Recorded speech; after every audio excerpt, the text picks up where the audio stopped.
Hello, this is Vlad, and you are listening to the Bitcoin Takeover podcast.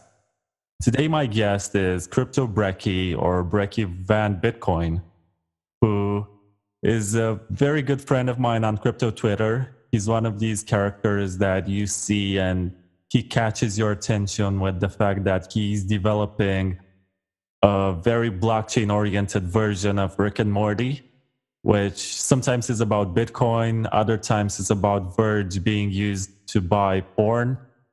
And you have actually adapted that episode with the dreams where they get to the erotic side.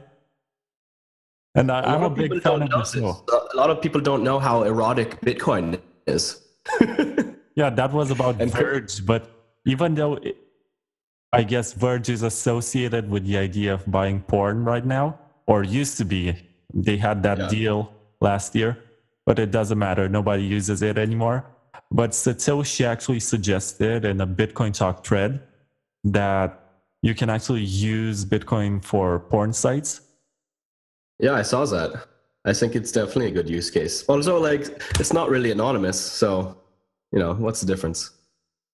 There is a difference. You don't want your spas to know what you're buying, right? Right, that's true. I guess it's difficult to. It isn't fully anonymous, it's pseudonymous. So there is some protections there, and you can always mix your bitcoins on, So. So I know that on Twitter you're like this guy who posts funny videos and memes and tries to bring some other twist to this whole mess, which is the narrative of crypto and especially Bitcoin. But I know that you have a degree in international relations, and maybe that we can put that to good use today. Yeah, I'm up for that. People think I'm just a funny guy, but I'm smart too. I'm also smart. Maybe not that smart, but a little smart. Honestly, I think you need to be smart to be funny. And if you look at the most famous comedians, the most successful ones, they actually have it figured out and they understand what kind of humor they do, and they have undergone this type of study to realize what kind of audience they are speaking to and also what kind of jokes they should be saying. And honestly, I think that the best jokes are the smart ones, for which you have to either know something or you have to think about it. They are like references. I like puns much more than situation comedy, but that's a personal taste. Yeah, I'm with you on that one. I love puns. I could do puns all day. I can try at least. But yeah, so let's talk Bitcoin. I love talking Bitcoin, and I guess we'll do some international relations. Where do you want to start? So how do these connect, in your opinion? You have a degree in IR, so you should know better. Sure.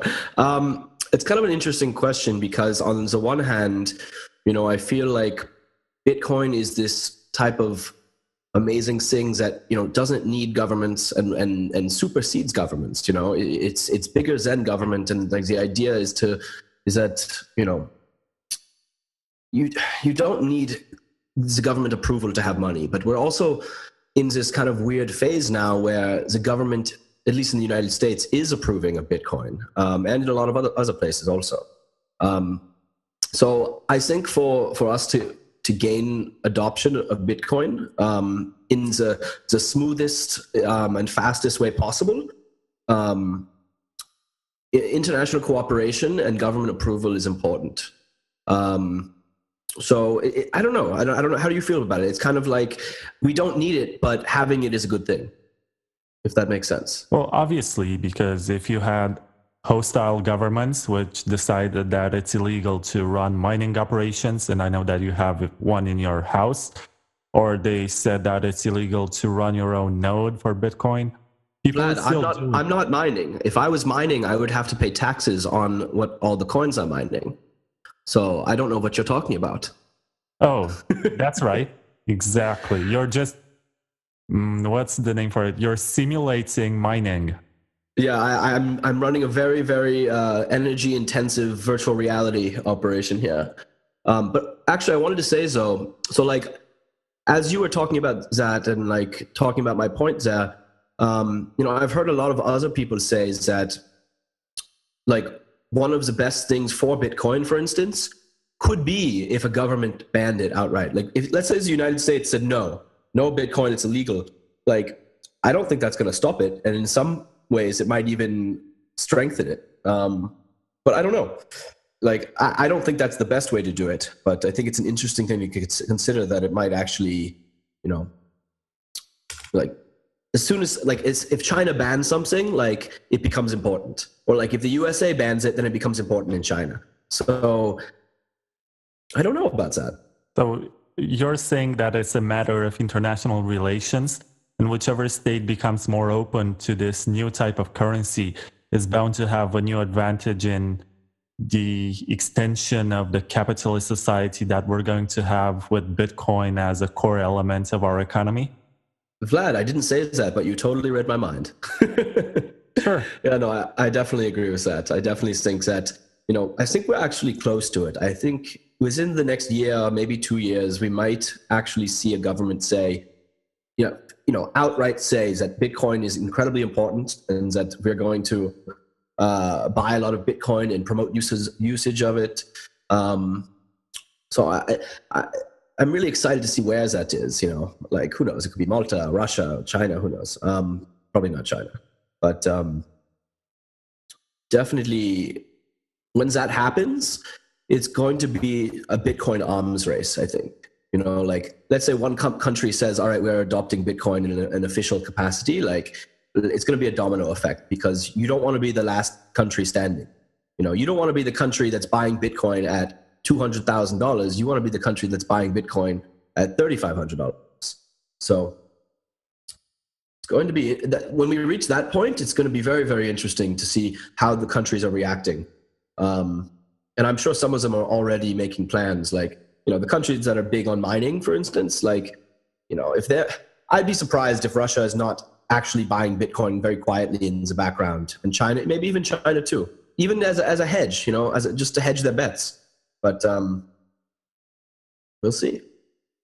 Yeah, I was just thinking right now that the countries which are most dominant right now are the ones which started the Industrial Revolution, and the ones that got rich from all the inventions that they delivered to the rest of the world. And that's how they basically conquered the culture of the world. By having the innovations, they also delivered the culture and the language, and that's why we speak English right now. And that's why we use the same protocols and computers. And with Bitcoins, it's going to be about setting the standard and being the first ones to create the proper legislative framework. Wait, but I thought Ripple was the standard. XRP the standard. No? Yeah, sure, of course. It doesn't even have a blockchain, and it has a single point of failure. It's almost impossible to run a node if you're a regular user. That's not really decentralized. It's just a speculative investment, which I can understand from a point of view. It's unclear what kind of use case XRP actually has in the whole Ripple ecosystem, even though people who are very familiar to this narrative will tell you all sorts of arguments. That you had companies like Western Union and MoneyGram experimenting the development of XRP-based models, but they haven't done anything. They ran some experiments to see if it saves them money. So far, we have nothing. Yeah, a lot of talk. Let's get back to Bitcoin. I don't like talking about Ripple. It makes me obviously, but you are the one who brought it. Yeah, I make jokes and then I regret them. Yeah, I regret that too. Right now, I feel like we're going to get attacked by XRP Trump and Tiffany Hayden. Let them attack us. What is I going to say? I've done that before.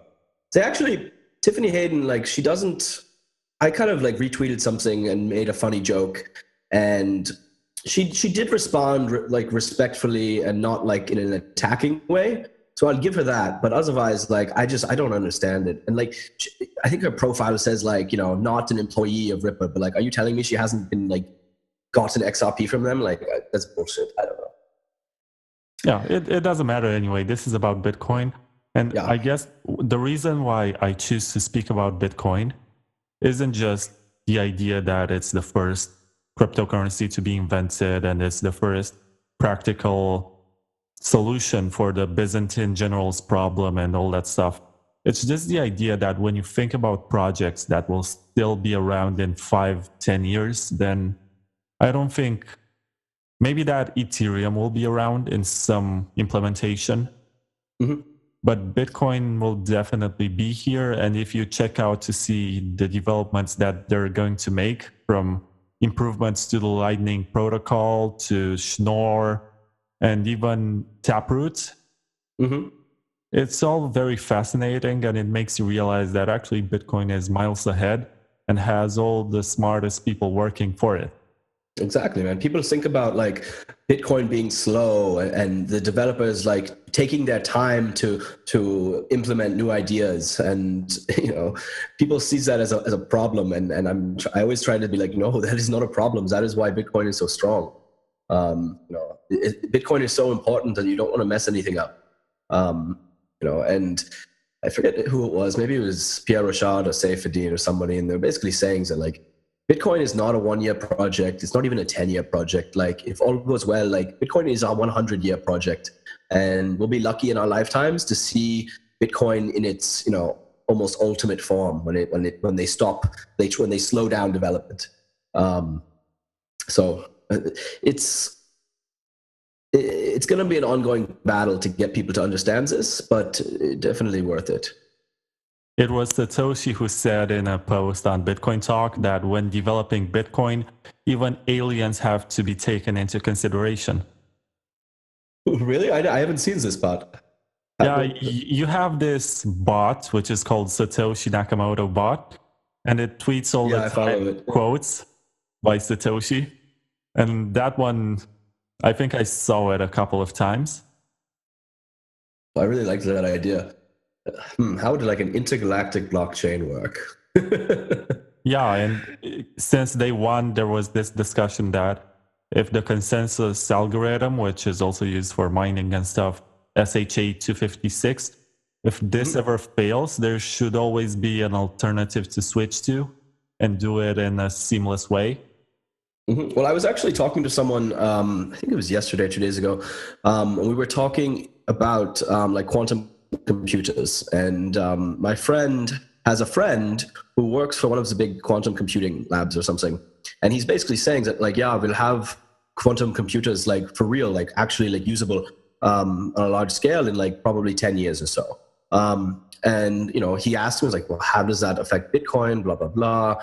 And like the thing is, like, we'll also have like quantum private keys, like Bitcoin will evolve to fit into this new worlds that we're having.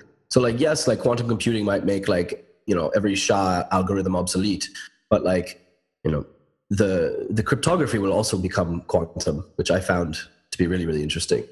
Have you talked to anyone about quantum computers? Like you see on Twitter, like all the like was a fun, like, oh, Bitcoin's going to die. But like when you get down to it, it's really interesting. That's not really a topic I talk about with people. Not even Bitcoin. So when I do this podcast, it's in many ways relieving that I get to talk about stuff I read about, because in my day-to-day interactions, I have nobody to talk about something as basic as good old Bitcoin. Nobody really asks me. They're like, you're that weird guy who is interested in that virtual currency that we don't believe in. So don't talk about that. We don't want to know. You have probably lost all of your money in it, which may or may not be true. But I'm also interested in how it's going to shape international relations. And this is a great way to get to the initial topic. Mm-hmm. You think about the big powers in the world right now. And I guess today Richard Nixon was a big discussion, and he is responsible for welcoming China into the big stage and turning China into another big actor to have a balance in relation to the USSR and make sure that the United States would win the Cold War. And that proved to be a good strategy in the end. But right now it's going to be about which big state becomes the first one to hoard the most Bitcoins and turn Bitcoin into a national currency, or at least an alternative that you can use. I yeah, I think that definitely is going to be something very interesting to watch. Hmm.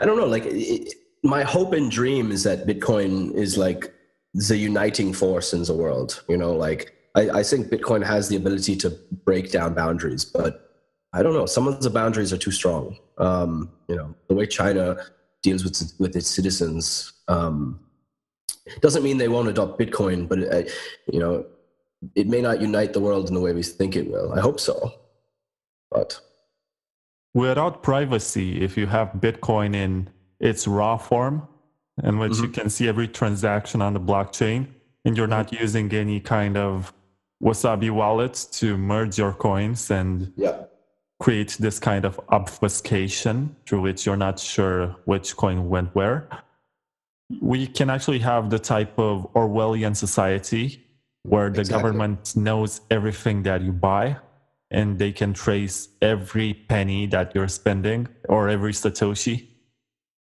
exactly. Have you heard of there's a TV show called Hard Fork that Naomi Brockwell is producing, and it's actually going to be taking place in a world just like this. So I'm really excited to see that. I think it'll be kind of a cool cautionary tale about how blockchain can be used for bad as well as good. So I do hope that some of these like privacy concerns, I wouldn't say get solved, but I hope that they don't get outlawed. You know, like for instance, like I used to think that like KYC was not a bad thing. You know, I thought KYCs for certain applications is good because, you know, you make sure that, you know, terrorists are not using Coinbase or whatever bullshit. But you know, if you look at like how these sites are like central points of failure for, you know, for holding all of our data, like the recent hacks, it's a more as I go down the crypto rabbit hole, I've become more and more libertarian, and I've become more and more of a privacy advocate. And I think we need to. It's going to be interesting on the international world stage, because I think privacy is going to be something that the big governments push back against, and I think collectively they might work together to do that. But I think we have to stay strong and kind of defend our privacy. I think that in order to understand what kind of world we will be having when Bitcoin becomes mainstream, we have to look at the writings of cypherpunks from the 80s and the 90s and how they viewed the world and how they thought that privacy is much more important than even compliance to laws. And even if you have a few criminals in your group and you are basically defending them through cryptography and mechanisms which are so complex that the government cannot decrypt them, it's a better idea to just protect the protocol which enables privacy than to allow some kind of breach in security which will bring an Orwellian scenario. Privacy is bigger and more important than a few individual exceptions who work in bad faith and give a bad name to the whole industry or the whole community. And it's kind of like yes, like catching the terrorists is very important, you know, don't get me wrong, but compromising everyone else's privacy is not the way to go about it. You know, like, are you telling me that, like, let's use the United States, that like the NSA, United States government, doesn't have the money or tools to go after terrorists in a way that doesn't involve compromising everyone else's privacy? I think that's not true. You know, I think they can try harder and they can find a different way to do it. You know, like good old fashioned, you know, investigating is what brings down criminals, not, you know, spying on their own citizens. And like in the United States, for instance, like, you know, I say I'm becoming more of a libertarian, and like I grew up on like Star Trek, and I would love to see like one big happy world family, but like that's many years off if it ever happens. But the United States is where I grew up, and I do believe in some of the values of the United States, even if the United States isn't following those values. You know, like forget all the wars and all the bullshit the United States does, but like what the United States Constitution and the Declaration of Independence espouse, you know, like the ideas of individual freedom and free speech and those kinds of protections, like you can't have free speech without privacy. It's just not possible. You know, like you can't have fear of your own government for speaking out. So we have to protect it. That's one of the reasons why we have crypto Twitter or crypto Gab instead of crypto Facebook, as Facebook actually makes you send a picture of your national ID. It's this advanced form of KYC which doesn't allow you to have your account for longer than a few days without registering with your real information. And I think that's a big problem, and that's a huge honeypot of data. If somebody hacks the databases of Facebook, they're going to have pictures of national IDs, and you can do a lot of bad stuff. Mm-hmm. And you saw you heard about the hack, the exchange hacks, with all the KYC information, right? We get that every couple of months at least. Yeah, I guess. Yeah, they were like selling like giant blocks of information for like $10. It's like, ugh, it's absurd. I didn't even look to see if I was hacked because I don't want to know if my information's out there. Like, I try to protect myself, but I'm kind of screwed on these exchanges. That's why I don't really trade anymore. Yeah. I'm not saying that I have Bitcoin, but if I had Bitcoin, I would store it in a hardware wallet or in the kind of wallet which doesn't get connected to the internet too often. Yeah. And may or may not be Samurai or Wasabi. May or may not. Oh, there's no way to know unless you can prove it. And in this case, we're in the middle of a podcast, which is only audio, and there's nothing that I can prove. Exactly. Question. So not that you have any Bitcoin and not that you buy any Bitcoin, but being in like Romania, where would someone buy Bitcoin? Like, can you use like the Cash app, or like do you use local Bitcoins? Or you don't really have to do that, honestly. You have ATMs in Bucharest, and you just go there. You buy it without any kind of KYC if it's below $1,000. Oh, cool. Okay. But the idea is that you pay a premium, about 7% for it. Mm-hmm. So if you really want to get Bitcoins, you either use a service like Bitstamp. Mm-hmm. It's one of the biggest European exchanges, and you have an incentive to use it because we have the European Union. And you're thinking that if that gets hacked, you actually have the legal means to sue them and get your money back, even though it's not going to be Bitcoins anymore. I think I know. You have a community of people who trade Bitcoins on a regular basis just for fun. So you have these meetings, which I don't think they trade Bitcoins there, but they talk about Bitcoin when John Carvalho makes his weekly meetings. He's American, he's from Boston, but he moved to Romania for whatever reason. Oh, I didn't know that. That's cool. Yeah, I met him a couple of months ago, I think. He's actually, he was one of those guys who, there was one day when one of my Blockchain and Morty videos somehow got seen by like normal Twitter. And they were all like trolling me and like, what is this? Like, who destroyed Rick and Morty? What is this Bitcoin bullshit? And John like came to my rescue and like said some very nice things. So I'll always be grateful to Bitcoin Errorlog. So shout out to him. He's also on this podcast, so you're going to be a part of the same season, which also has... Oh, I'll be in very good company. Very good company, and he's a nicer guy than you'd expect. If you watch that whole Roger Ver debate and the Bcash moments, you'd think that he's this nasty guy, very nihilistic, and tries to push the limits and get you angry. The thing with Roger Ver is he's a very, very good speaker, you know, and he doesn't always give people the time to answer a question. Like he'll talk over you. And so I don't really blame John at all for anything like that. Like I would be very scared to debate Roger Ver, just not because I think I'm wrong, but because his speaking style is such that it makes debating him very difficult. Does that make sense? Yeah, it does. And I've actually spoken to Richard Hart, who is also difficult. He likes to hear himself talk all the time, and he tries to look very intelligent and knowledgeable of everything.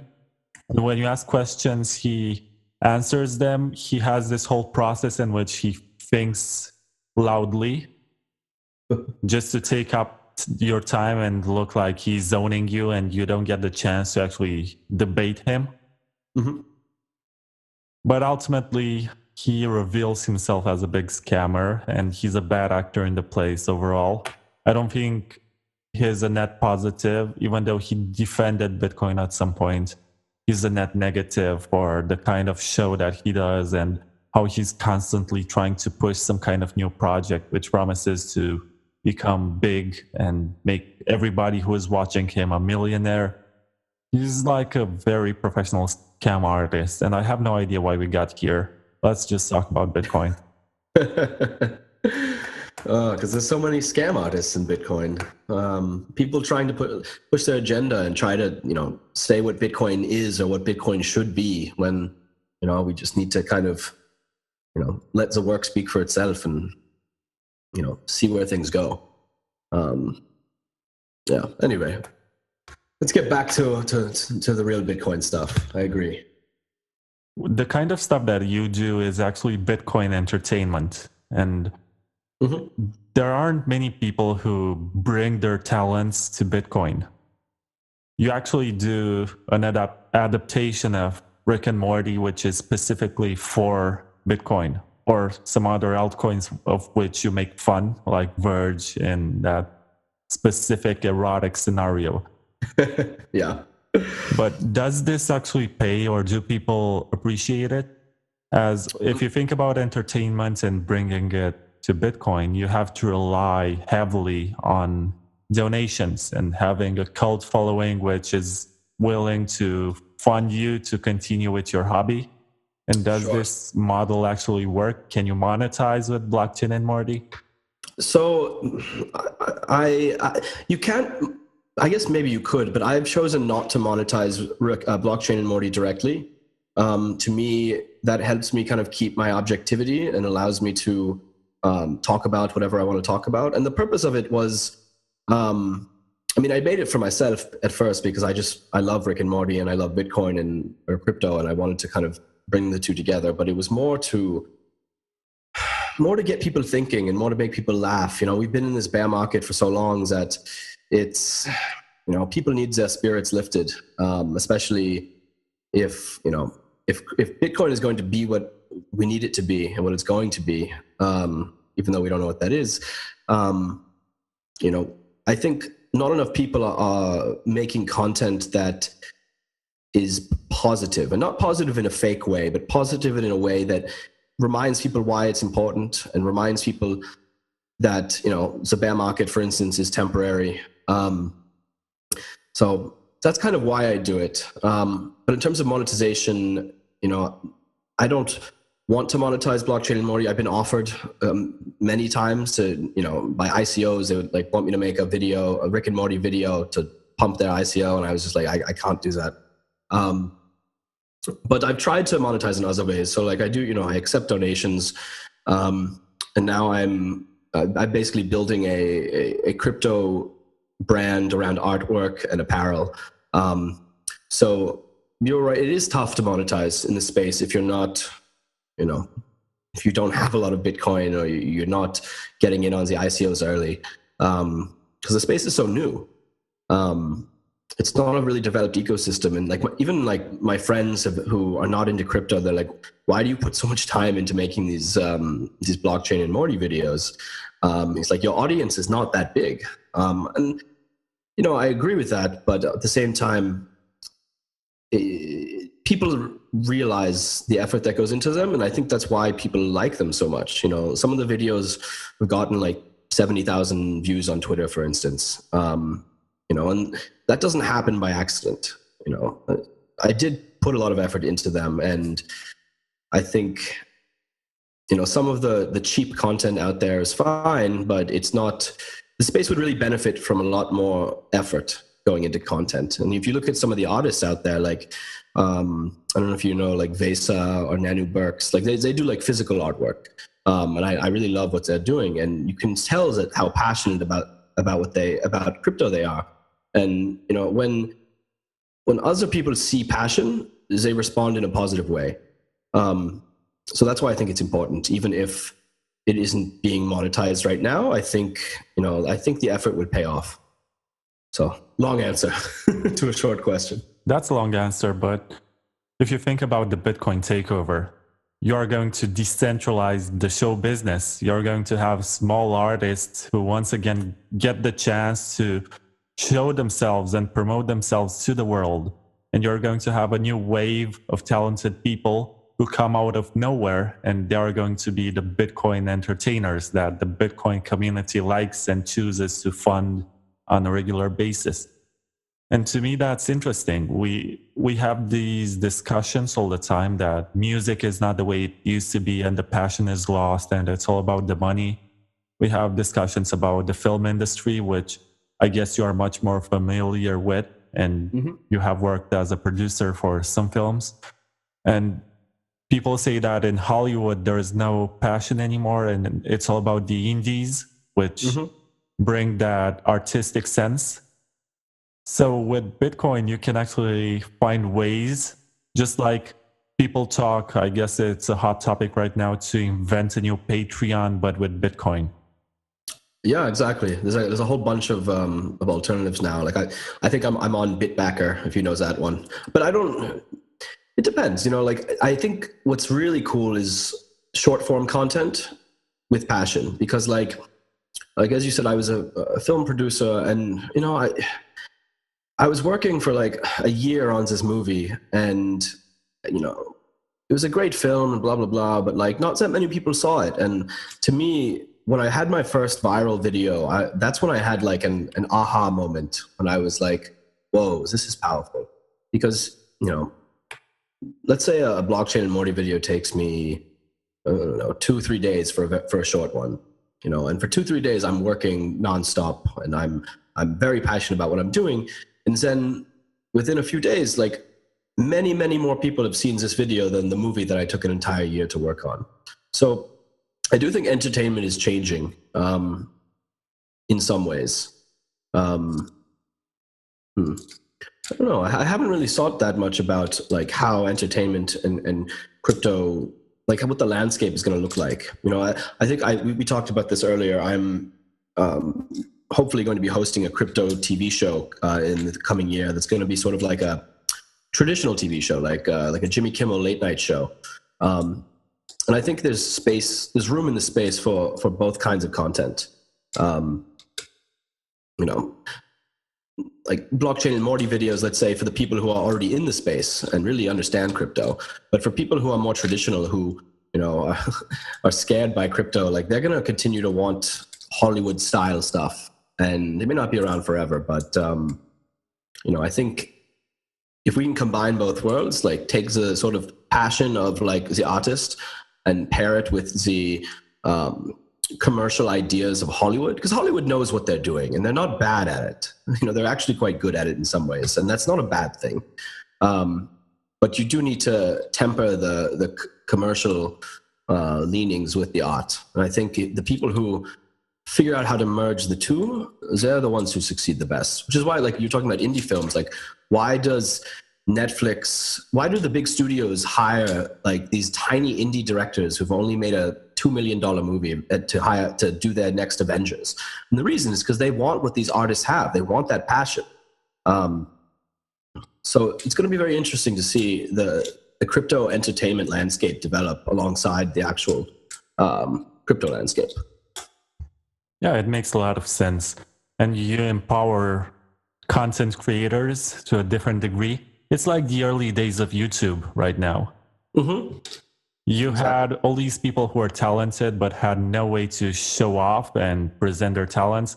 They were not necessarily as skilled as filmmakers and professionals, but they were able to create a new format which was appealing to the internet audiences with 10-minute videos, and then we had Vines. they're tapping into, you know, the collective consciousness and into what people actually want, and the sort of, how do I put it, the more direct interaction you have as a content creator with your audience is very powerful. You know, like, you know, I put a video out and somebody will be like, maybe it was you, it's like, hey, I didn't really like this video, I didn't like what you did here. And part of me is like, oh, fuck this guy. But also at the same time, it's like, no, like, this is good. Like, you get like feedback, and you get this feedback loop that's very powerful because it forces people to improve. So, and it's also sort of like you know, Bitcoin is open source money, you know, and open source entertainment is something that I think is going to be very big. And we're already doing that, but it's interesting. There was this whole obsession of decentralizing and putting it on the blockchain. But now that we settled and we decided that Bitcoin works, and we can even do smart contracts on Bitcoin, which is interesting. And there was that new news piece that was released recently about Taproots. And we know about Simplicity, which is a programming language for smart contracts developed by Blockstream.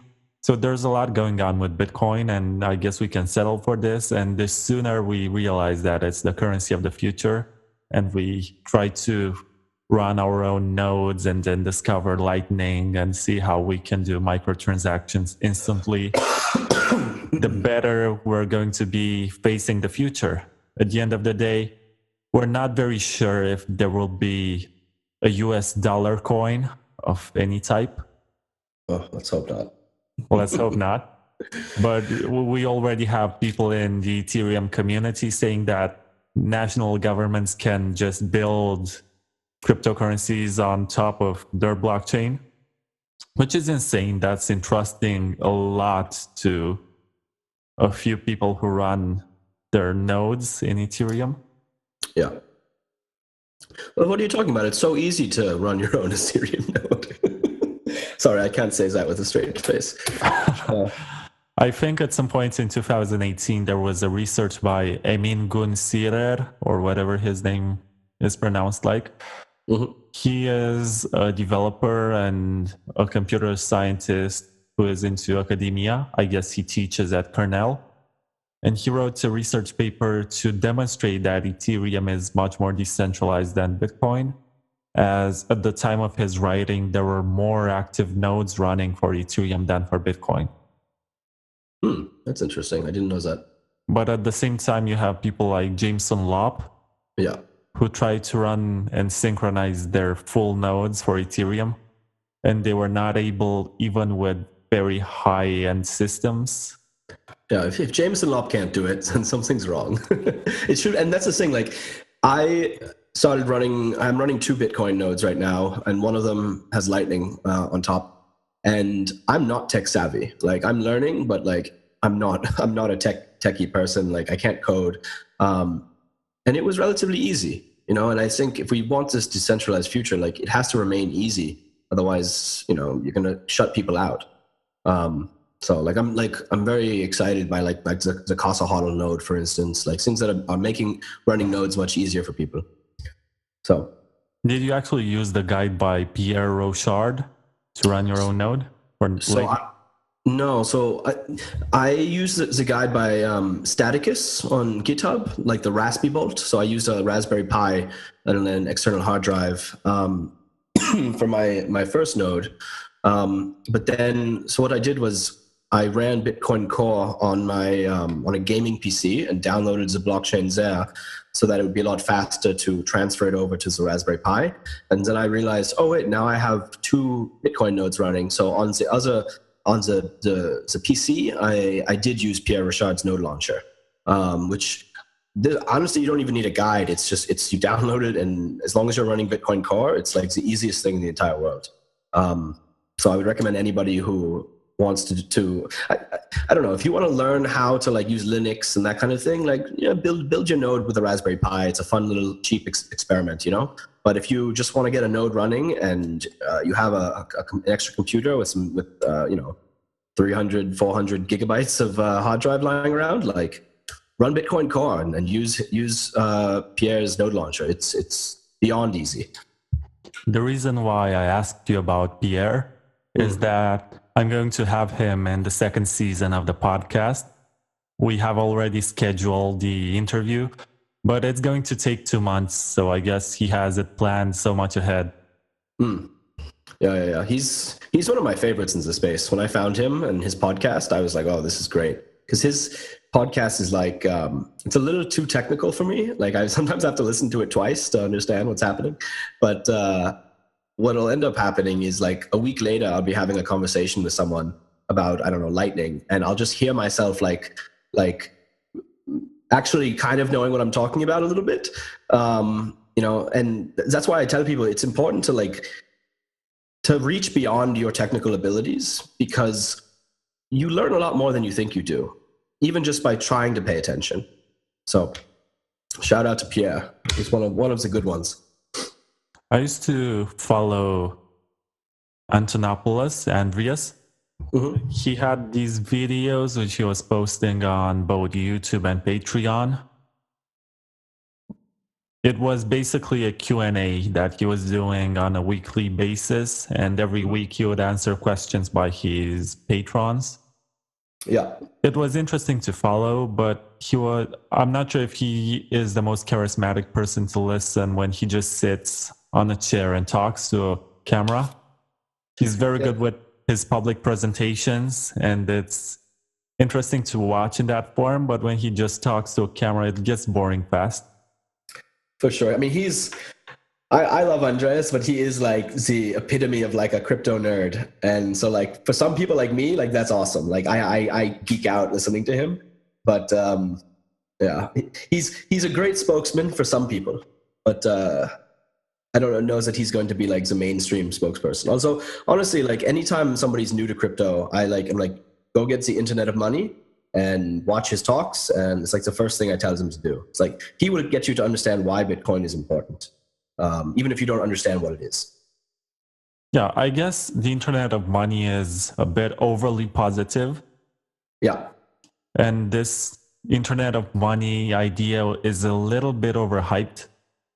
We decided at some point that maybe Bitcoin can be the native currency of the Internet, but the idea of Internet of Money and Internet of Value was a big expression maybe in 2017 in that whole ICO fever. The idea that we have the Internet of Money and we are going to transact data which is worth something, and we are going to monetize everything. Even though before that, the Internet has been running with protocols like BitTorrent, and it was just by voluntary participation. It was never about monetizing or creating some kind of financial incentives. Peer-to-peer systems have existed for a long time to send data. You had FTP and all types of protocols.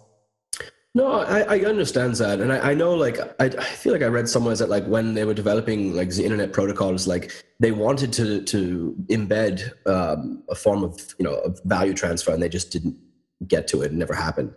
But I don't know. I still think that, like, the Internet of Money is a good way to describe it. And not that everything needs to be monetized, but, like, in terms of understanding what Bitcoin is and how it functions, like,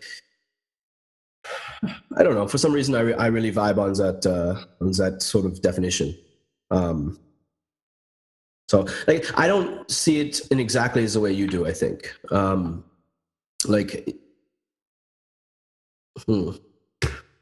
I have to think about that one. Let's not allow the awkward silence to take too much. But Vlad, I love awkward silences. Should we do another one just for fun? With awkward silence? Oh, yeah. They're the best.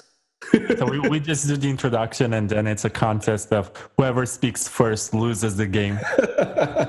Yeah, we'll do a podcast where it's like 20 minutes of silence and see if anyone actually keeps listening. But we are allowed to do background noises as we walk around the room and do stuff. Oh, we could do that, yeah. And then we do a guessing game, like, what do you think Brekkie has done at that exact timestamp? Was it the wardrobe or was it the fan? Yeah, what am I doing now? You can't see me, so maybe I'm sitting here in my underwear. Very possible. Nobody knows. I would rather not imagine that. But I wanted to tell you something new, and Yeah. I thought about this and I have been thinking about it since I started recording the podcast. I want the time of everybody to be repaid or in some way rewarded. As you are spending some time which is valuable, you could be using this to make money.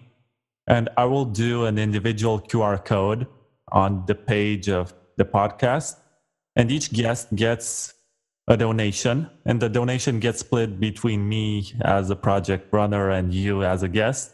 So it's 50-50. If I get any Bitcoin from this specific episode of the podcast, you're going to get half of it. Sure. If you don't want to get that half, it can be donated to charity. I'm quite wrecked at the moment, so sure, I'll take it. Yeah, we're all wrecked. But I was thinking of a way which is fair to monetize. I would feel bad to know that I make money off of people's ideas as they come to this podcast and say incredible stuff, and they basically summarize what they have been reading for days. They have been studying and developing.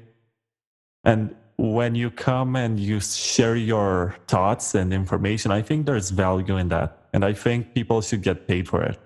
I won't say no to payment, but I will say is that I enjoy doing this so much, and having someone to talk to about Bitcoin, like, as well as I do, is that, like, yeah, I've got my crypto friends, but I could talk about Bitcoin for days. And so I appreciate any opportunity to do so, especially in front of a microphone. So sure. No worries. It's a convenient way, and it's a very easy mean to send information and get it across to people who might be interested. I'm pretty certain and positive that this first season will not be this huge hit. I'm not pumped. I'm not with that attitude. No, you have to be realistic. I'm a big nobody with 700 followers on Twitter or something. But it's about spreading the information, putting it out there. And maybe during the next bull run, we are going to have many more people who get into Bitcoin and they discover what it's all about. Or maybe they find out about your TV show in which you're the next Jimmy Kimmel, but for Bitcoin. And they are going to look for your ideas outside the show. And they're going to find this podcast and say, oh, look, this guy has a background in filmmaking and also international relations. He has something interesting to say beyond, the mainstream television mumbo jumbo, and where you have to smile to the guests and say nice stuff and tell jokes. Yeah, I agree. No, this will be cool to look back on. I agree with that. So yeah. All right, Vlad. Well, what else can we do here? We could do some. What kind of fun stuff can we do? Should we? Do you want to talk to Rick or Morty? That's possible. Or you should do some impersonations. Some impersonations, like who? Who do you want to hear? Try Rick.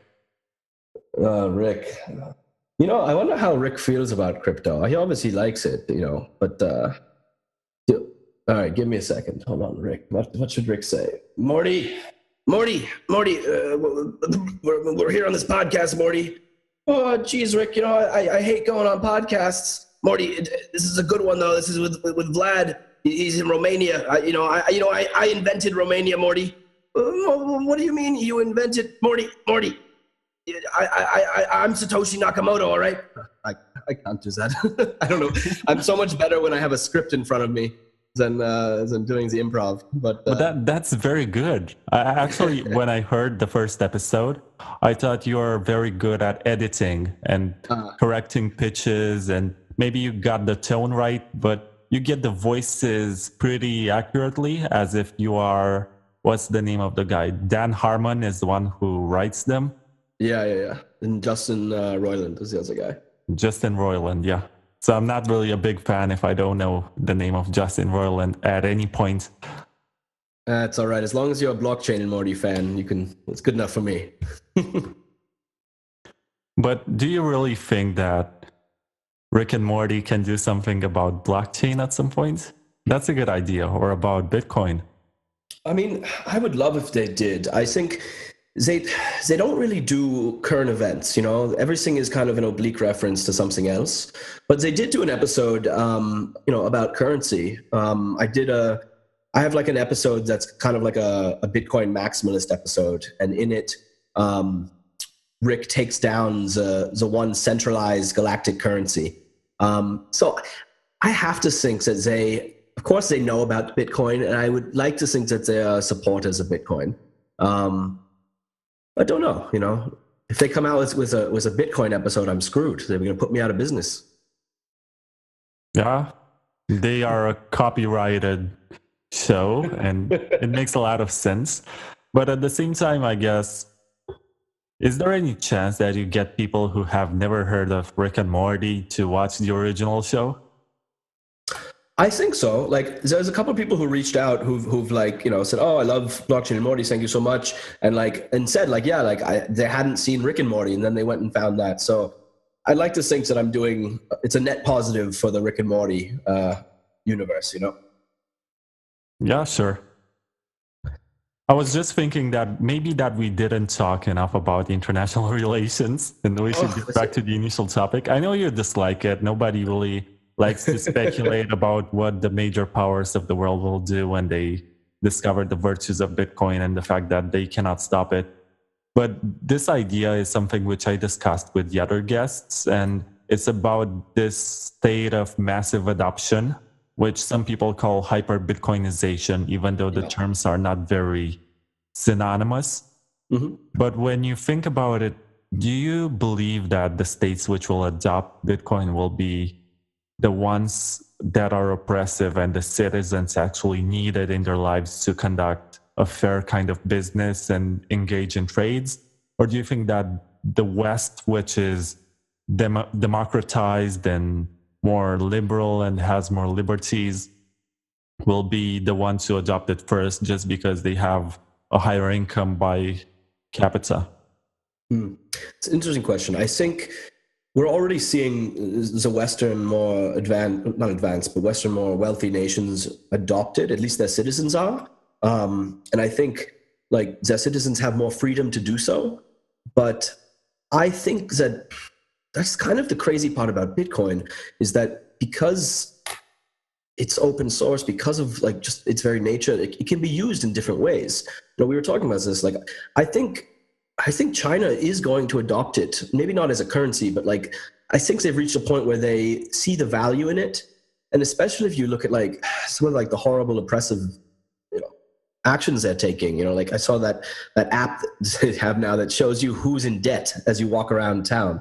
Like, I mean, it's a double-edged sword, blockchain. The fact that you can track almost every transaction is if you're not using privacy measures. So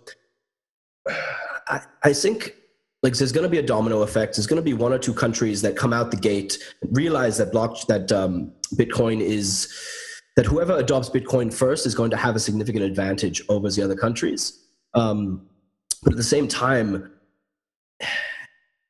you're going to see these other countries like China or the US, let's say, as like polar opposites. Like I think they're both going to adopt it, and they're both going to say it's okay, but they're going to use it differently. In the United States, where like individual freedom is somewhat is more protected, let's say, than China, like it's going to sort of serve the purpose that like the cypherpunks wanted, and places like Argentina or Venezuela, like places where there's massive inflation, like it's going to serve the purposes that the cypherpunks wanted. But if you look at China, like, and like we were talking about this earlier, like China might use it as a form of surveillance, and they might outlaw the use of like Wasabi Wallet and coin mixers and things like that. And if that's the case, like, I think there's there's many possible futures, but there's two futures that I think are distinctly possible. One in which, Bitcoin unites the world, and then there's one in which Bitcoin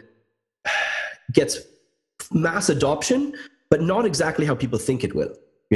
Like in the West, in places where there's freedom, it will do what we think it will, but then in places like China or Russia, like it'll get adopted because the state sees the value in it, but it may not benefit to people in the way that we hope it will.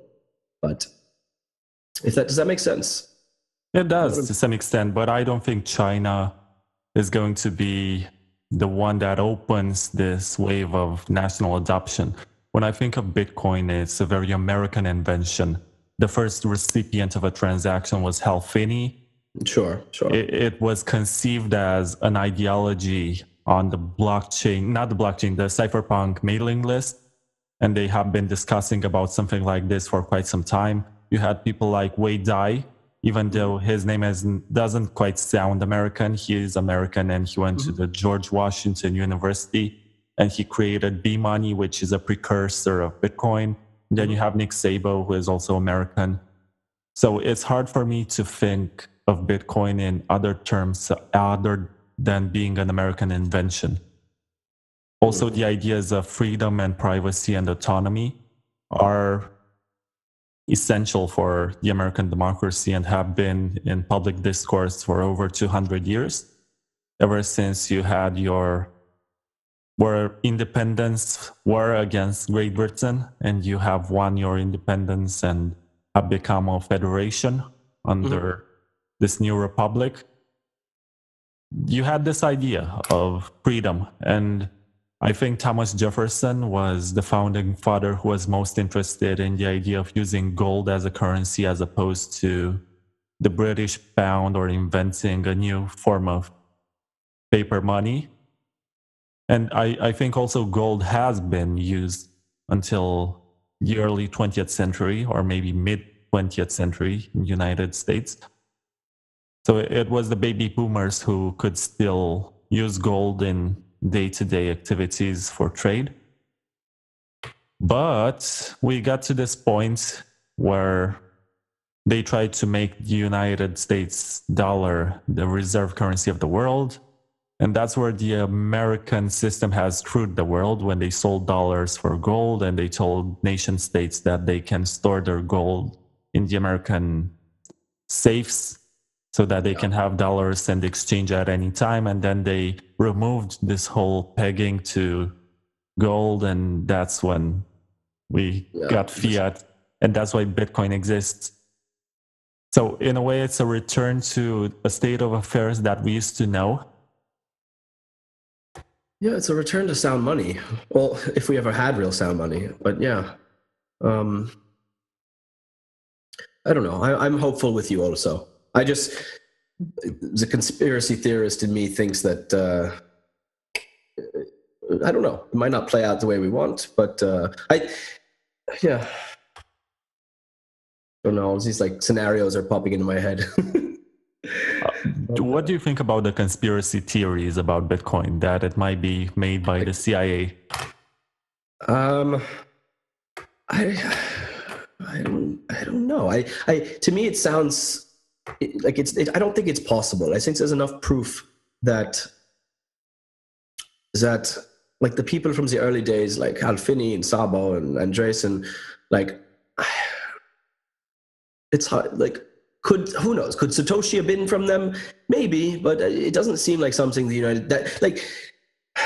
I don't know. I wouldn't put it past the United States government. The United States government, stages coups in other countries, but it's such a crazy thing to think about, to come up with. Like, yeah, but the question that you have to ask is, why was it not blocked at an early stage? I guess the CIA and the NSA can afford to hire the smartest people, and they could figure out that this Bitcoin invention was undermining what they thought was the international order in terms of finance. Well, yeah, but also the NSA, they're not the ones they're not the central banks. They're not the Fed. That's not their job. And I don't think there's enough. I don't think government agencies talk to each other as much as we think they do. I think there's a lot of information asymmetry between the organizations, the United States government. But they don't like to share, and they're very competitive. Like if you look at what happened with 9/11, a lot of people say that if the NSA and the FBI and the CIA had cooperated more, then maybe we would have known it was coming. So that kind of coordination, I think, is a little far-fetched. That like the NSA is working on behalf of the Federal Reserve to protect the Federal Reserve. Like, I don't think it works that way.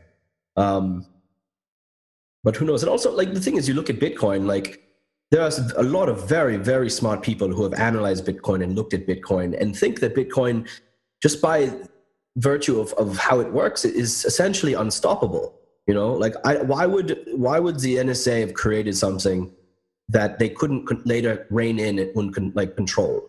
You know, I don't think there's like a backdoor hiding in Bitcoin. Oh, you know what they say, don't trust, verify. So unless we all learn cryptography and game theory and computer science to be able to actually check and realize if that's a good way of implementing the protocol, then we just have to rely on the opinions of experts. And if you keep on being a conspiracist, you can say that all of these people are part of the grand scheme, or telling you that it's all fine. And at some point, something is going to happen. And there's no way to know anything in this regard. You can speculate on anything. You can say that this is a simulation of a real world and we are in the Matrix or something. Also possible. Very possible. Or that we are some kind of alien experiment that they have started and they are analyzing us from afar sometimes. Yeah, or Satoshi's an alien. You never know. Exactly.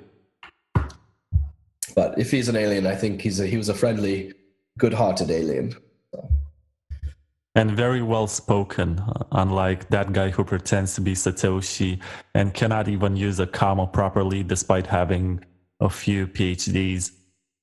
Right, exactly. Yeah, right, that's his name. Oh, yeah, I said, yeah, right. That's funny. Yeah. That's why I like puns, as I told you. That was a good one. I didn't catch that. Yeah, because you're native, and when it's your natural language and it's the first one that you learned, you don't really think about the words that you say. But in my mind, I hear two words which sound exactly the same but have different meanings, and that clicks instantly. Yeah. I think, what was he trying to say, this one or that one? And that's why maybe I get puns easier. Yeah, I've noticed that. But English is a second language. Puns do sometimes come a lot easier. Or like the humor translates, whereas other jokes don't translate. So Bitcoin. Where do you see it in 5 years? 5 years. Not in terms of price. Forget about that. We don't care. It's all about adoption. I think we're going to see a steady growth of it. You know, I think price is not important, but adoption does depend on these boom and bust cycles. So let's say what the halvening is, in 2020. Like, I think we're going to see a lot more adoption. I think merchants will probably slowly but surely continue to adopt it. What I'm hopeful for is that people are going to start understanding it more. And I'm hopeful that a lot of the altcoins will consolidate and some will disappear, and only the strongest ones will survive. I'm not, you know, I have no way to prove that, but I think a lot of people are going to realize that, like, their favorite altcoin project doesn't have the stamina to continue and doesn't have the right kind of dev team, and, you know, maybe doesn't even have enough money to get them through this time period, you know, when you compare it to Bitcoin and how much work is being done on it. So we'll see. Hopefully, maybe we'll even have privacy on Bitcoin. Sure, we have all these developments, and they have been there since early years with, I think it was Greg Maxwell who developed confidential transactions, but that was not implemented on Bitcoin, as it requires a soft fork, or it requires a soft fork if it's going to be optional, just like Zcash. But if you want every transaction to be confidential from now on, then it requires a hard fork, which is an upgrade that's imposed on all nodes, and that's against the spirit of Bitcoin. Yeah, I agree with that. I don't think that. I think privacy should be optional. That way, like even for like companies and governments using, let's say they adopt it, like a lot of transactions should be viewable. But again, we have to like kind of work against like the way Zcash works. Like if it's opt-in, like Zcash, like then half of you kind of lose the privacy because no one's using it. I think I heard the perfect metaphor for privacy with post services. When you were sending letters or telegrams in the early days, they were not private. You required an envelope which was sealed to make sure that what you were transmitting to the other person was private and nobody would meddle with the message, and you were able to get the message across. But when you're the only person doing this, there was a higher incentive to feel like you were hiding something and you were a bad actor, supposedly. But when everybody started using envelopes as a way to protect the integrity and the privacy of the message, then it became the norm and nobody was questioning why you were using the envelope. And I guess it's the same with privacy for cryptocurrencies and Bitcoin more specifically. When everybody uses it, then they're not going to ask any more questions. It's privacy by default. It's like the drapes that you have on your window. Well, that's the thing is like, I think I mentioned this earlier, is that like, I wasn't always a privacy advocate, and I think people, in the same ways that people don't understand what money is and what money should be, they don't understand privacy. A lot of people in the United States will say like, you're not doing anything. If you're not doing anything wrong, then who cares if the government is watching you? But that's a bad way of thinking about it, because like you lose your privacy, you lose your freedom of speech. You may not need it now, but who knows? In principle, you need to have it. So I totally agree with you. And privacy is a fundamental human right. We can both agree that we cannot be free without privacy. Exactly. We have all read, to some extent, or watched the movie. I read the book twice, but 1984 is just brilliant and portrays this kind of society which from top to bottom is surveilled, and you have the history which is being rewritten every time, and you have the ideology which is fluent, but at the same time it's all about the big brother. If big brother says that you should do that, then it's going to be the new norm, and everybody is forced to forget and reprogram their memory to adapt to that new norm, just like they change the language and they change their festivities and they change the way they engage in human relations. And now we have the technology to achieve that. We see it in China. I think I saw a news report about how they developed a very advanced AI camera, which was able to tell if the students sitting in their desks were paying attention to the teacher or if they were tired or bored, and they were given grades according to how attentive they were perceived to be and how many times they raised their hand to answer. That's terrible. It's making me sad. They're saying that this is going to make them become more efficient at learning.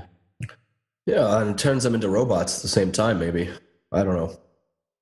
But I guess that's what the Chinese government needs. And if we think of Bitcoin, that's something that we can prevent. Ultimately, I think in relation to our governments, something like Bitcoin, which is used on real wallets and through transactions that are peer-to-peer and do not involve a trusted third party like an exchange, are a good way to negotiate and show that we have autonomy and we do not want to give up on our privacy. And if the governments want to get any type of information, they have to work with us. They can no longer work on the paradigm that anyone can be a criminal and collect data en masse about everybody, even though there is no suspicion. Right now, I guess this conversation gets stored on some kind of cloud service, and if the NSA wants to listen to it, they will. They're going to have access to it. It's going to get stored as a backup in somebody's server, just in case somebody is interested to see what should we call ourselves? It's these crypto crazies over here. What they are plotting and what they talk about. But we should say hello to the NSA. Hello, NSA. How are you doing? We mean you no harm. Yeah, okay, we're good. Back to Bitcoin. Hello, Mr. Agent. I hope that you're not watching me when I watch porn, but I cover my webcam anyways. Oh, I don't. I leave it open. I hope they're watching. Oh, that's nasty. I hope you don't run for president. Definitely not. Or for any kind of public office. They can blackmail you. They could try. I'd be like, if John McAfee can run for president. Yeah, but he is shameless, and he has built his reputation around this kind of image where he doesn't care. Yeah. I don't know, man. You look at we have Trump as our president, so I think anything is possible. I think in terms of publicity, he was brilliant. Oh, he was able to make everybody talk about himself all the time, and he was able to defeat the entire candidates proposed by the Republican Party. At some point, when was I in Paris? I think 2015. They were talking about, no, it was 2014 or whatever, it doesn't matter. They were talking about the idea that we're going to see an election where we have a Clinton and a Bush. That was the analysis that resulted from the opinions of some qualified analysts said that it's going to be either Bush or Cruz. They were the ones who had the greatest chances. And when Trump announced that he would run, he was taken more as a joke. He also announced in 2000 or something that he was running for office. Yeah. And to somebody like him, it seemed to be much more of an attempt to gain more brand recognition for his business. That's the thing. It surprised a lot of people, but you look back and you look at like the geopolitical climate and how unhappy like certain marginalized groups were, and it's not that surprising in retrospect, so it's he is a brilliant marketer, and he broke the paradigm. I hate to make this analogy, but like almost like Bitcoin, like it breaks the idea of what we think a politician should be, and Bitcoin breaks the idea of what money should be. Trump is just obviously much worse than Bitcoin. But also we have to take into consideration the fact that it may be a correlation, which isn't really a causality, as we know, but we have seen the price of Bitcoin rise shortly after the election. And it rose to a top and an all-time high 1 year after the election took place. And it's interesting to know that when Republicans come into office, they tend to leave the markets more open, and they don't try to come up with regulations for everything. And now that we have the House of Representatives, which is dominated by the Democrats, it's more likely to see frameworks that try to regulate. And maybe that it's no coincidence that Gemini tries to be the first of the big cryptocurrency exchanges to openly advocate for regulations. Oh, I don't like Gemini. They bother me.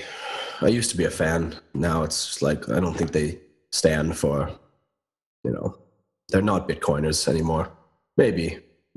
They're just out to make money. But what were you expecting? They are just a bunch of aristocrats coming from Harvard. It was Harvard, true. Right? Yeah. No, you're right. I don't know. I like to think that, how's the phrase go? Like, you don't change Bitcoin, Bitcoin changes you. So I was optimistic, but whatever. They can do their exchange, make their money. We'll be over here doing our thing, and that's fine. That's the beauty of Bitcoin, It's an opt-in program. I don't have to use Gemini if I don't want to. So. Sure, and it's a better idea to not buy your Bitcoins from Gemini or any other exchange. I know a lot of people, and I've heard this argument, they buy Bitcoin from Coinbase and they hold it in the Coinbase wallets. and they trust Coinbase so much because up to this point, it was never hacked.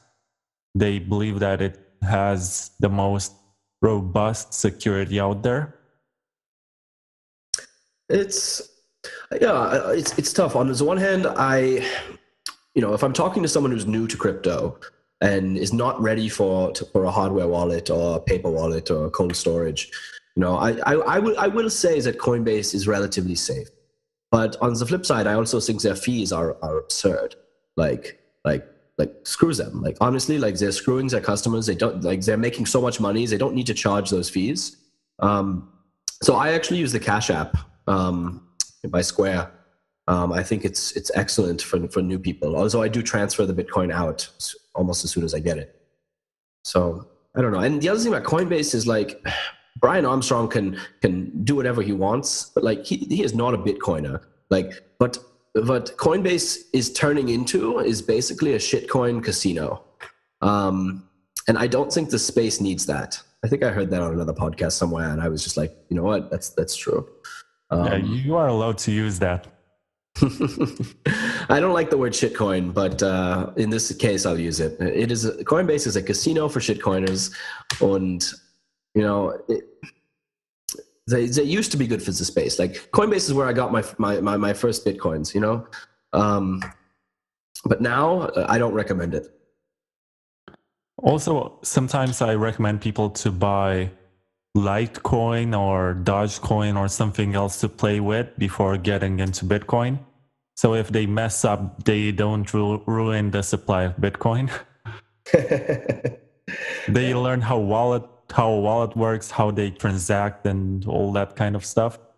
I also got introduced to the functionalities of wallets and how seed keys work by using a Litecoin wallet, and I think it was a good way to learn before getting to something more serious. Mm-hmm. Not that I know that some Litecoin people might listen to this and say, Litecoin is a serious project and it has a plan for adoption.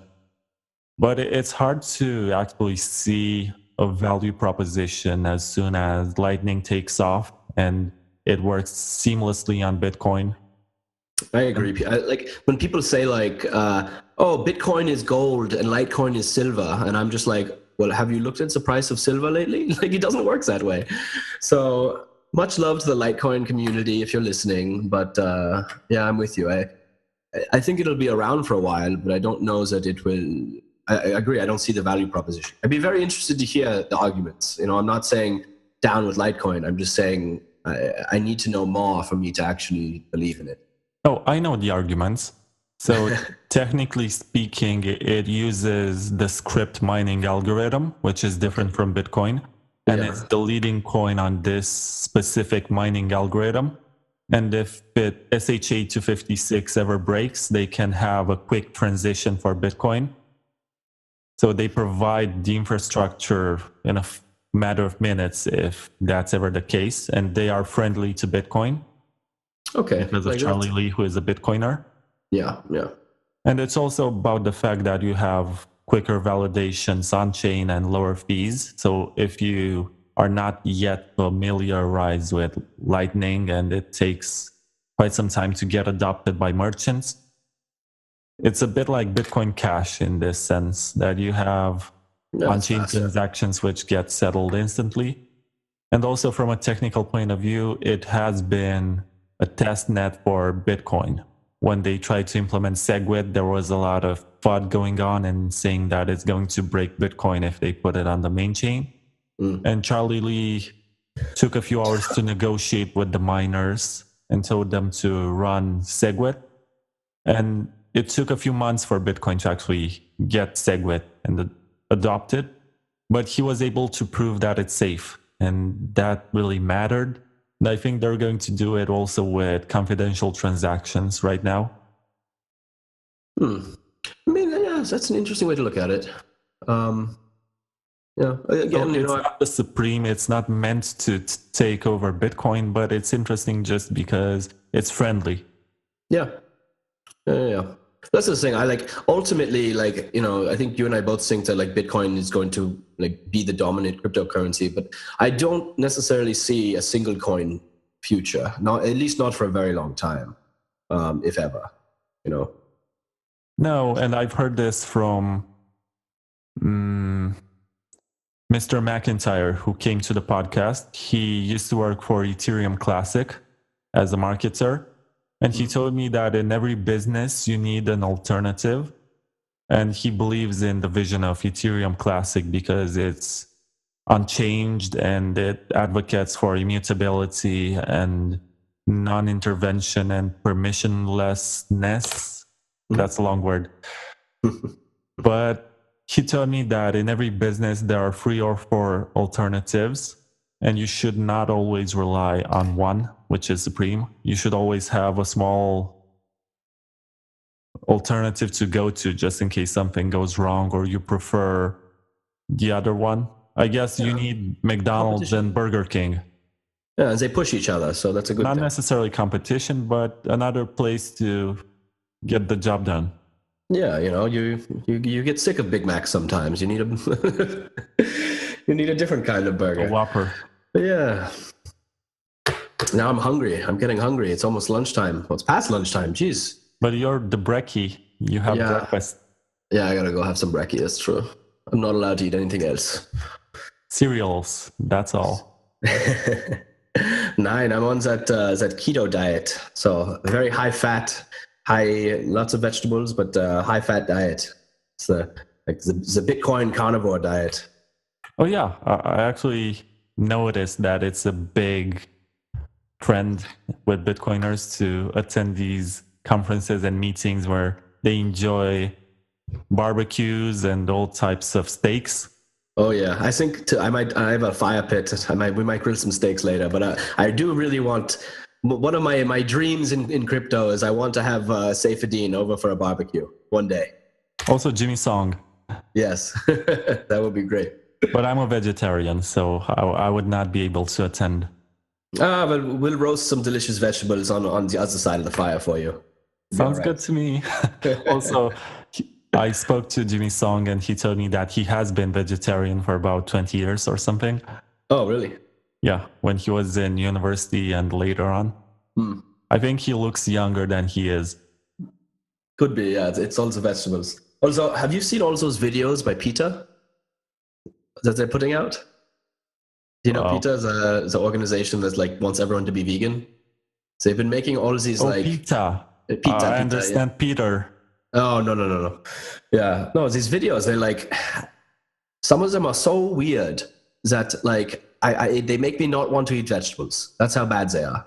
There's one video with these zucchinis and these. It was a very, very phallic video. So it was. Yeah, I saw that one. But there's also another about vegetarians. No, vegans. They promote veganism, not vegetarianism. That vegans are better in bed. Yeah, I don't know about that. There is no way for me to find out anyway. Yeah, if anybody wants to help me test it, ladies, I'm open to the idea. Anyway, so how does that work? I'm the first one, and you're the second one, and I'm the vegetarian. You're not, and we see which one lasts longer. That's not a good metric. No, I think you have to test it against yourself. So you find some partners and then go carnivore for a month, see how it goes, and then you go vegan for a month and see how it goes. I think you could be objective. There's a way to do that. Keep a notebook, rate it from 1 to 10, and yeah. You just gave me a good idea for a Tinder status. Yeah, what's that? You put a message which says, "I'm doing this anti-PETA experiment, and I want to be a vegan for a month and then a carnivore for a month, and I want you to help me prove that I can last in bed just as long if I eat meat." I think you should do that and tell everyone how it goes. That'd be a great article to write. Yeah, just not for any publication that I write for. Hey, you can go by the name. You'll be Vlad the Impaler. Yeah, sure. Or I can pay for everything with Bitcoin. Yeah. But I don't have so much Bitcoin, or I don't have any Bitcoin. Right. Well, neither of us have Bitcoin. I don't know what you're talking about. It's like thin air, man. There's nothing out there. You look at me, my pockets are empty. I don't have any kind of currency. But I was just thinking, if you ban Bitcoin, you're basically banning code. Right. And so you create a precedent for other types of codes to be banned in the future. It's true. And I know in the United States, I forget the case, but they determined that code was free speech, which I thought was really big. So we'll see. We'll see. I mean, who knows? You know, I don't think anyone's going to ban Bitcoin at this point. I think we've actually reached the point where it won't happen. I don't think it's possible. Possible, yes, but likely, no. Very unlikely. But the governments will constantly say that it's a bad idea and you should not put your money in it and it's not safe. And they will point out to the volatility of the price. And they will have all these ideas which Nouriel Roubini is presenting right now. Oh, I don't want to talk about Nouriel. I hate that man so much. Did he block you? It's bullshit. This Bitcoin is bullshit. He did block me finally. After my South Park video, I think. He didn't the first time I trolled him, but no. Yeah, I have to follow him from an alt account to see what he's saying. We should have a bot which retweets everything that he says. I can't wait to see that debate between him and Vitalik. Oh, that'd be great. There's actually an account, I don't know if I follow him, like a fake Nouriel Roubini account that is just like an avatar in crypto Twitter, and it's always like making fun of everything he does. Like you should look it up. It's really funny. I'll send it to you. Yeah, I think I know what you're talking about, but I haven't followed it just because I thought it was silly. Yeah, same here. I don't follow it, but sometimes it pops up in the feed. I enjoy it. I follow the Craig Wright one, but not the Nouriel Roubini one. Yeah.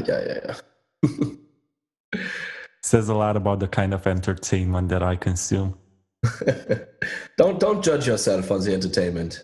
It's never smart. Just enjoy what you enjoy. Just like Rick and Morty, right? You should watch TV without worrying about wasting your existence on this planet and doing something futile. Come on, Summer, let's just watch TV. Let's, we could die tomorrow and the universe could explode. So, let's just watch TV. I forget the exact wording, but that part was like, it's one of the deepest, very deepest moments in Rick and Morty. Nobody exists on purpose. Everybody is going to die. That's it.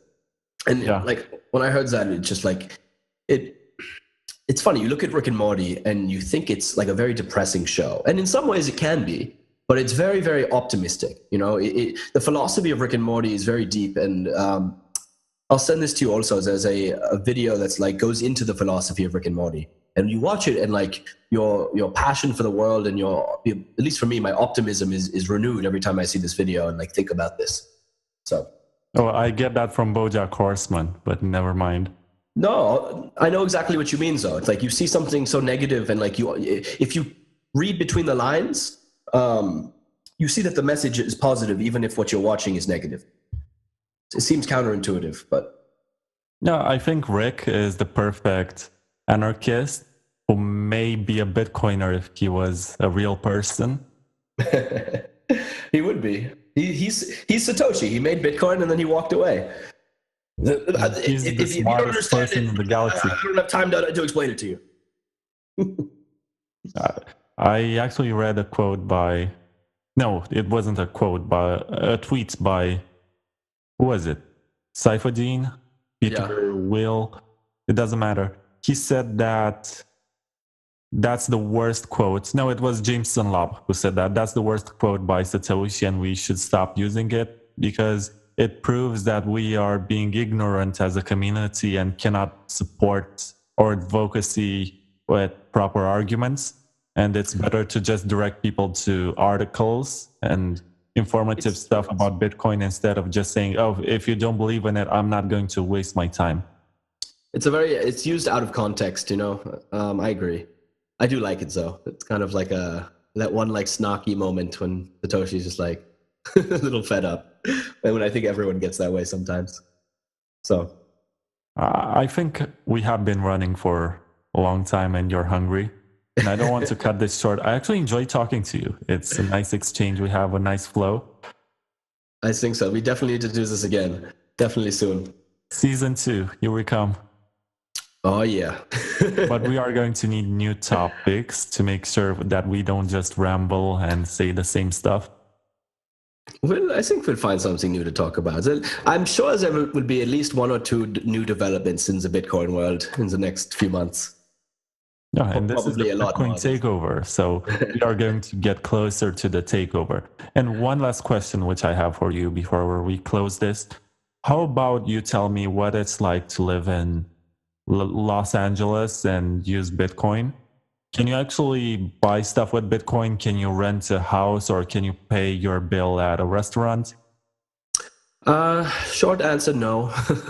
Los Angeles is like a beautiful place to live. It's always sunny, and and also the crypto community out here is very big. Not the Bitcoin community, unfortunately. At least I haven't found it yet. There's a lot of like EOS is very big out here, and Ethereum is very big, and there's a lot of conferences. So I really enjoy it to be kind of in the heart of like a lot of what's going on. But no, like merchant adoption is quite low. And also, not that I have any Bitcoin, but I wouldn't spend it right now. Of course, it's a bad idea. I think this is not financial advice, but this might be the bottom. I'm with you. I think, who knows? Like going lower is of course possible, but like we've been going sideways for so long that, if I were to consider buying more Bitcoin, I hypothetically might start doing it. But it was the exact same in July and August and September. We had a stable coin with Bitcoin. It was 6,500. Yeah. For quite some time, it wasn't moving. So we said, okay, from this point on, it's going to go up. And we were so wrong.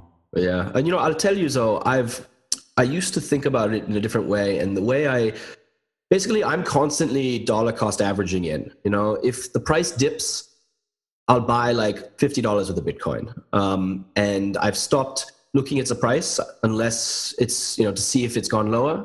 I don't even look at the price of all the like altcoin bags that I'm stuck with.